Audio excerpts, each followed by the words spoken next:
कभी अलविदा न कहना। वरुण के बदन में इतनी जोर का दर्द हो रहा था कि उसका जी कर रहा था कि वह चीखे, पर वह चिल्लाता कैसे? वह था भारतीय सेना का फौजी अफसर। अगर वह चिल्लाएगा तो उसके जवान उसके बारे में क्या सोचेंगे कि यह कैसा अफसर है जो चंद गोलियों की मार नहीं सह सकता। वरुण की आंखों के सामने उसकी पूरी जिंदगी धीरे धीरे खुलने लगी। उसे अपना बचपन याद आने लगा। उसके 5वें जन्मदिन पर उसे फौजी वर्दी भेंट में मिली थी, जिसे पहनकर वह आगे पीछे मार्च करता था और सेना में अफसर बनने के सपने देखता था। पापा, मैं बड़ा होकर फौज में भर्ती होऊंगा। जब वह ऐसा कहता तो उसके पापा अपने बेटे की इस मासूमियत पर मुस्कुराते, लेकिन कहते कुछ नहीं थे। वरुण के पापा एक बड़े कारोबारी थे। उनका इरादा था कि वरुण कॉलेज खत्म करने के बाद उन्हीं के साथ मिलकर खुद एक मशहूर कारोबारी बने। उन्होंने सोच रखा था कि वे वरुण को फौज में तो किसी हालत में नहीं जाने देंगे। अचानक वरुण के बचपन की यादों में किसी ने बाधा डाली। उसके कंधे पर एक नाजुक सा हाथ आया और उसके साथ किसी की सिसकियां गूंज उठी। तभी एक मधुर सी आवाज आई, मेजर वरुण, और फिर एक सिसकी सुनाई दी। फिर सुनने में आया, मेजर वरुण। वरुण ने सिर घुमाकर देखा कि एक हसीन लड़की उसके पास खड़ी थी। उसके हाथ में एक खूबसूरत सा लाल गुलाब भी था। वाह हुजूर, अब आप मुझे पहचान नहीं रहे हैं। वरुण को हैरानी हुई। उसने सोचा, कमाल है यार, मैं फौजी अफसर हूँ और ये जानते हुए भी ये मुझे बहला फुसला कर अपने चुंगल में फंसाने के लिए मुझसे जान पहचान बनाना चाह रही है। मैं इससे बात नहीं करूँगा, अपना समय बर्बाद नहीं होने दूंगा। और उसने अपना सिर घुमा लिया। वरुण की जिंदगी की कहानी फिर उसकी आंखों के सामने से गुजरने लगी। जब वह सीनियर स्कूल में पहुंचा तो एनसीसी में भर्ती हो गया। वो फौज में जाने की पूरी तैयारी कर रहा था। स्कूल खत्म होने के बाद वरुण के पापा ने उसे कॉलेज भेजा। कॉलेज तो उसी शहर में था, पर उन्होंने वरुण का हॉस्टल में रहने का बंदोबस्त किया। वो इसलिए कि वरुण के पापा का ख्याल था कि हॉस्टल में रहकर उनका बेटा खुद अपने पैरों पर खड़ा होना सीखेगा। उस जमाने में मोबाइल फोन तो थे नहीं, इसलिए वरुण हफ्ते में एक बार घर पर फोन कर सकता था, अपना हालचाल बताने और घर की खबर लेने के लिए। उसके पापा उससे हमेशा कहते, बेटे याद रखो कि कॉलेज खत्म करने के बाद तुम कारोबार में मेरा हाथ बटाओगे। आखिर एक दिन ये सारा कारोबार तुम्हारा ही होगा। वरुण को अपनी आंखों के सामने फौजी अफसर बनने का सपना टूटता सा दिखने लगा। वो हिम्मत हारने लगा। फिर एक दिन अचानक एक अनोखी घटना घटी, जिससे उसकी जिंदगी का मकसद ही बदल गया। वरुण के हॉस्टल का वार्डन ईसाई था। उसके पिता फौज के एक रिटायर्ड कर्नल थे, जो पत्नी की मौत के चलते अपने बेटे के साथ रहते थे। एक दिन 90 साल की उम्र में उनकी मौत हो गई। वार्डन हॉस्टल के लड़कों की अच्छी देखभाल करता था। इस वजह से हॉस्टल के सारे लड़कों ने तय किया कि वे सब वार्डन के पिता की अंत्येष्टि में शामिल होंगे। जब लड़के कब्रिस्तान पहुंचे तो उन्होंने एक अजीब नजारा देखा। वार्डन के पिता का शव कफन के अंदर था, पर कफन के दोनों तरफ गोल छेद काटे गए थे, जिनमें से उनके हाथ बाहर लटक रहे थे। एक लड़के ने पास खड़े उनके एक रिश्तेदार से पूछा कि ऐसा क्यों किया गया है।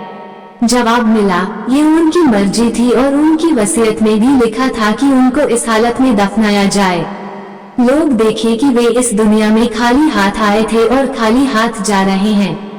वरुण ये जवाब सुनकर हैरान हो गया। उसने सोचा कि अगर खाली हाथ ही जाना है तो क्या फर्क पड़ेगा कि वो अपने मन की मुराद पूरी करके फौजी अफसर की तनख्वाह कमाए, बनिस्बत की अपने पिता के साथ करोड़ों रुपए का मालिक बने। उसने पक्का इरादा किया कि वो फौजी अफसर ही बनेगा। वरुण जानता था कि उसके पापा उसे कभी अपनी रजामंदी से फौज में जाने नहीं देंगे। काफी सोच विचार के बाद वरुण ने अपने पिता को राजी कराने के लिए एक तरकीब निकाली। एक दिन जब देर शाम वरुण के पापा घर लौटे और उसके कमरे में गए तो उन्होंने उसकी टेबल पर एक चिट्ठी पाई। लिखा था, पापा, मैं घर छोड़कर अपनी प्रेमिका के साथ जा रहा हूँ। वैसे तो उन्होंने वह मुझसे 10 साल बड़ी है, पर इतनी बुरी लगती नहीं है। वो पेट से भी है, क्योंकि उसके एक दोस्त ने शादी का वादा करके उसे धोखा दिया। हम दोनों किसी मंदिर में शादी कर लेंगे और कहीं दूर जाकर रहेंगे। जब 1 साल के बाद हम वापस आएंगे तो आप अपनी पोती या पोते का स्वागत करने के लिए एक बड़ी पार्टी जरूर दीजिएगा। आपका आज्ञाकारी बेटा वरुण। वरुण को पीछे पता चला कि उसकी चिट्ठी पढ़ने के बाद उसके पापा की आंखों के सामने अंधेरा सा छाने लगा।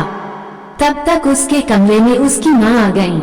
वरुण कहाँ है? माँ ने पूछा तो वरुण के पापा की आवाज बड़ी मुश्किल से उनके गले से निकली। पता नहीं, वरुण की माँ ने कहा। तकरीबन 1 घंटे पहले उसने कहा था कि वो बाहर जा रहा है और शायद देर से लौटेगा। पर बात क्या है? आपकी तबीयत कुछ ठीक नहीं लग रही है। वरुण के पापा ने बिना कुछ बोले जमीन पर गिरी चिट्ठी की ओर इशारा किया। उसकी माँ ने चिट्ठी उठाई और पढ़ने लगी। मेरे प्यारे पापा, जो इस चिट्ठी के पिछली तरफ लिखा है वह सरासर झूठ है। मेरी कोई प्रेमिका नहीं है और न ही मैं किसी के साथ आपसे दूर जा रहा हूँ। मैं अपने दोस्त मनोहर के घर पर हूँ। हम देर रात तक टेलीविजन पर क्रिकेट मैच देखेंगे और फिर मैं वहीं सो जाऊंगा। मैंने मनोहर के मम्मी पापा को बताया है कि मुझे उनके यहाँ रात बिताने में कोई दिक्कत नहीं है। मैं आप लोगों से कल सुबह मिलूंगा। मैंने जो पिछली तरफ लिखा है वह तो इसलिए ताकि आपको महसूस हो कि मेरा फौज में जाना बेहतर होगा, इससे पहले कि मैं कोई गड़बड़ी वाला काम कर लूं। वरुण के पापा ने ठंडी सांस भरी और मन ही मन में बोले, तू जीत गया मेरे बेटे, मैं हार गया। वरुण ने यूपीएससी का इम्तिहान आसानी से पास किया। सिलेक्शन बोर्ड के इंटरव्यू में भी उसके अच्छे नंबर आए। फिर देहरादून की मिलिट्री एकेडमी में उसने 2 साल की तालीम पाई। उसके बाद उसके बचपन का सपना पूरा हुआ और वह फौजी अफसर बन गया। कुछ साल बाद कारगिल की लड़ाई छिड़ी। वरुण की पलटन दूसरे फौजी बेड़ों के साथ वहां पहुंची। वरुण उस समय छुट्टी पर था। उसकी छुट्टियां कैंसिल हो गईं। वो लौटकर अपनी पलटन में आ गया। वरुण ने अपनी कंपनी के साथ दुश्मन पर धावा बोला। भारतीय अफसरों की परंपरा के मुताबिक वरुण अपने सिपाहियों के आगे था। दुश्मन ने अपनी मशीन गनें चलानी शुरू की। वरुण को कई गोलियां लगी और वह गिर गया। फिर वही सिसकियों वाली आवाज वरुण के कानों में गूंज उठी, वरुण, मैं आपका इंतजार कब तक करती रहूंगी? आप मुझे क्यों नहीं पहचान रहे हैं? वो लड़की घूमकर वरुण के सामने आकर खड़ी हो गई। वरुण की सहने की ताकत खत्म हो गई। हे सुंदरी, वरुण की आवाज में रोब भरा था, मैं जानता नहीं कि तुम कौन हो और तुम्हारी मंशा क्या है, पर अगर तुम 1 मिनट में यहाँ से दफा नहीं हुई तो आप मुझे कैसे भूल गए हैं? आपने खुद मुझसे मिलने के लिए कदम उठाया था। वरुण ने सोचा, अरे एक बार मिलने पर क्या तुम्हें कोई अपना दिल दे सकता है? पर वह चुप रहा। इससे पहले कि वह अपनी निगाहें सुंदरी से हटा लेता, वह फिर बोली, अरे फौजी साहब, आपके पापा ने आपके मेजर बनने की खुशी में पार्टी दी थी। आपके दोस्त तो उसमें आए ही, पर उनसे बहुत ज्यादा आपके मम्मी पापा के ढेरों दोस्त आए हुए थे। मेरे पापा आपके पापा के खास दोस्तों में हैं। वे मुझे भी साथ ले गए थे। आपके पापा ने मेरे मम्मी पापा से आपको मिलवाया था। मैं भी उनके साथ थी। आपने मुझे देखा और मुझे देखते ही रह गए। बाद में मुझे लगा कि आपकी आंखें मेरा पीछा कर रही हैं। मुझे बड़ा अजीब लगा। वो कुछ देर चुप रही। वरुण उसे एकटक देखता ही रहा। मैंने देखा कि बहुत से लोग आपको फूलों के गुलदस्ते भेंट कर रहे थे। मैं दूर जाकर एक कोने में दुबक कर बैठ गई। जब आप शायद फारिग हुए होंगे तो आप मुझे ढूंढते हुए आए। मेरे सामने झुककर एक लाल गुलाब आपने मुझे भेंट किया। वरुण के मन में एक पर्दा सा उठा और उसे लगा कि वो लड़की सच ही कह रही थी। तभी उसे आगे की बातें याद आई। उसकी मम्मी ठीक उसी समय वहां पहुंच गईं। उन्होंने शायद सारा नजारा देख लिया था, इसलिए उन्होंने मुस्कुराते हुए वरुण की पीठ थपथपाई। वे काफी खुश लग रही थीं। वे शायद उसके पापा के पास चली गईं और उन्हें सारी बातें बता दी होंगी। तभी वरुण के माइक पर सभी लोगों से कहा, आज की पार्टी मेरे बेटे वरुण के मेजर बनने की खुशी में है। उन्होंने वरुण की ओर देखकर उसे बुलाया। जब वरुण स्टेज पर पहुंच गया, तब वे माइक पर आगे बोले, और इस मौके पर उसे मैं एक भेंट देने जा रहा हूँ। उन्होंने एक हाथ बढ़ाकर वरुण का हाथ थामा और दूसरे हाथ से अपने दोस्त राम कुमार की बेटी का हाथ पकड़ा और बोले, वरुण को हमारी भेंट है उसकी होने वाली दुल्हन विनीता, जो मेरे दोस्त राम कुमार की बेटी है। उन्होंने वरुण को विनीता का हाथ थमा दिया। सारा माहौल खुशी की लहरों और तालियों की गड़गड़ाहट से गूंज उठा। विनीता शर्मा कर अपना हाथ वरुण के हाथ से छुड़ाने की कोशिश करने लगी।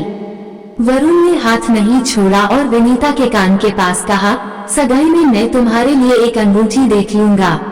अभी मेरी छुट्टी के 45 दिन बाकी हैं। अफसोस, लड़ाई छिड़ने के चलते वरुण की छुट्टियां कैंसिल हो गईं। फौजी डॉक्टर ने वरुण के शरीर की पूरी जांच पड़ताल की। उसके पास ही वरुण के कमांडिंग अफसर खड़े थे, जिनके चेहरे पर भारी आशंका छाई हुई थी। मुबारक हो सर, डॉक्टर ने उनको संबोधित करके कहा, आपके मेजर को 4 गोलियां लगी हैं, पर कोई भी जानलेवा नहीं है। खून काफी बढ़ चुका है, पर वे जिंदा हैं। आपके ये अफसर बड़े मजबूत हैं। मैं इन्हें जल्द ही अस्पताल पहुंचा दूंगा। मुझे पक्का यकीन है कि चंद हफ्तों में ये बिल्कुल ठीक हो जाएंगे। मुझे भी यही लग रहा है, वरुण के कमांडिंग अफसर ने जवाब दिया। आपको ये कहानी कैसी लगी हमें कमेंट कर जरूर बताएं। इसी तरह की अच्छी कहानियाँ आप यहाँ पर पढ़ सकते हैं। यहाँ उपस्थित शिक्षाप्रद कहानियाँ आपका मनोरंजन करने के साथ दिशा भी देंगी। तो बने रहिए हमारे साथ और हमारे प्रयास को सफल बनाएं।